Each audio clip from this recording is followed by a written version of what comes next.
Hi everybody, welcome to our latest Advanced Autosports technical video. This video is a companion to the earlier video about the suspension jigs. This is for something that we've had out for about 10 years, and it's what we could just call simply the subframe checkers. Most common when you get hit, especially in the rear of a car, you bend the subframe and it's not something you can see. And they have a fairly wide range of adjustment thanks to the Mazda factory cams. But sometimes you just can't get the numbers you want and you spend hours trying to figure out what it is. And this will tell you what your problem is very quickly, and you can determine how much time you have if you're going to change a subframe at the track, or if you're just doing an alignment, you can't get the numbers you want to know what's going on.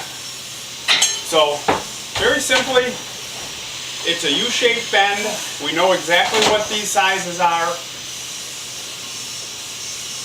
We have, here's a subframe. This is off of a NB car.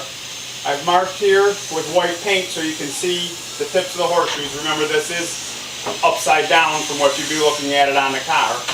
And all you do is come up with your subframe checker, put it on the tip of the horseshoe, and everything lines up. We know that this side of this cam is not bent. You're not looking for 32nd of an inch or a 16th of an inch. When you can't get adjustment, you're looking at something that is way off. So you'll end up with a subframe where you get something that looks like this. You're off by a quarter or a half an inch. One of the things that you have to do is you have to measure this side, and then you have to come over and measure this side, and then this side, and this side.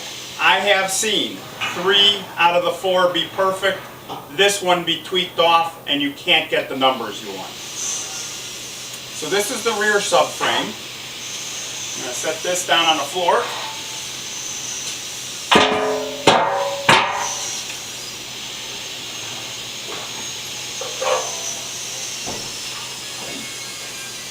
And here is the front subframe. This one's all nice and pretty. If you look carefully, you can see we put the Mazda subframe braces in it. This is the NB, so it doesn't have the little horseshoes, but it's still got the stops that the cams run off of. And you're going to do the same thing.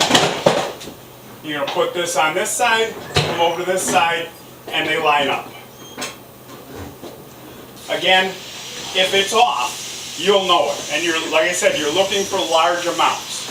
Again, you've got to check it here. This would be the front alignments, primarily your camber. Do all of these.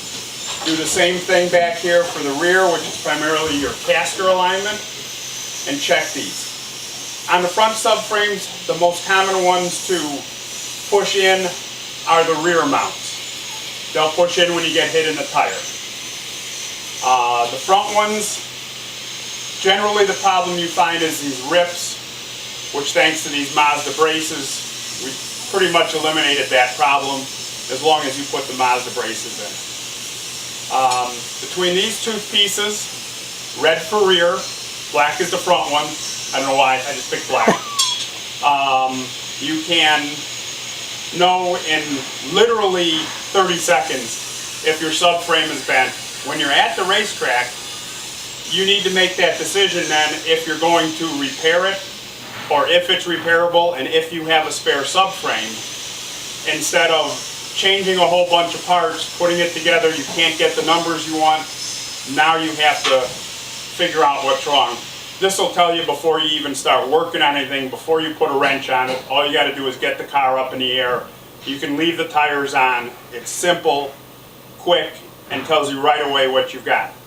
You can also use them to check used parts to make sure that your used subframe that you're carrying as a spare is actually a usable piece and not one that's been bent due to a traffic accident, 5 years ago. But you could get street car numbers, but you can't get race car numbers out of it. So we sell these individually, front and rear. We also sell them as a package where you'll get both of them. Also, when we get the jigs ready for shipment, we will have a package that will include all 6 suspension jigs along with the 2 subframe checkers and you can test the whole car. When you're building it, you'll know everything is there, and then you'll know that you can get the numbers that you want to get without having to play any games, without any difficulty. Thanks for watching. Bye.